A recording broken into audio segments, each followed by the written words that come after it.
কথা বলে জানলাম বিরতির ফাঁকে যে 5 বছর আমেরিকায় ছিলেন, তারপরে ফিরে আসা। হ্যাঁ, আমেরিকায় 5 বছর আগে ব্যক্তিগত কিছু কারণে দেশ ছাড়তে হয়েছিল, তারপর আর দেশে ফেরা হয়নি। কিন্তু এবার ফিরেছি একেবারে মতো। নিশ্চয়ই বাংলা গানের টানে। গান সেটাও হতে পারে, আর কিন্তু নিজের সাথে নিজের কিছু বোঝাপড়া বাকি ছিল, সে কারণে হয়তো আসা। এক্সকিউজ মি, দীপ্ত প্রভাতীর অনুষ্ঠানটা কোথায় হয়? সাততলায়। কেন? আমি একটু সেখানে যেতে চাই। সেটা সম্ভব না। ঠিক আছে, ব্যক্তিগত বিষয়গুলো আর নাইবা শুনলাম, ফিরে যাই গানে। কি গান শোনাবেন?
মায়া বন বিহারিণী,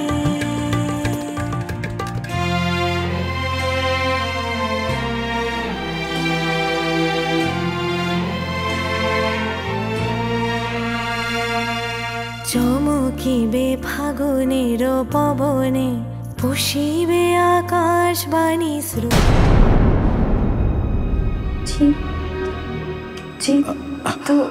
দর্শক, কোথাও যাবেন না, সাথে থাকুন, ফিরে আসছি বিরতির পর। আরে এরা তো দেখি কথায় কথায় বিরতিতে যাচ্ছে।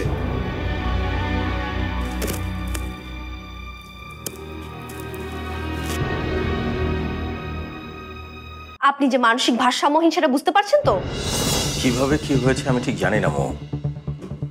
তোমাকে দেখার পর থেকে আমার যেন কি হয়ে গেছে।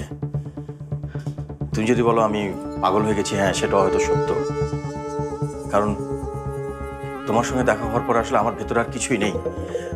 আছো শুধুমাত্র তুমি, আর আছে আমার মৌ। মৌ মৌ মৌ, কতবার বলেছি আমি মৌ না, আমি মায়া। না না, তুমি মৌ, তুমি মৌ, তুমি আমার মৌ, তুমি আমার মৌ। আমি তোমাকে বলছি, শোনো, 5 বছর আগে তুমি আমাদের ধোঁকা দিয়ে চলে গিয়েছিলে। হ্যাঁ, ধোঁকাই তো। আমি জানি না তখন কার শরীরে আমরা দাফন করিয়েছিলাম, কাকে আমরা দাফন করেছিলাম জানি না। বুঝতে পারছেন তো আপনাকে কেন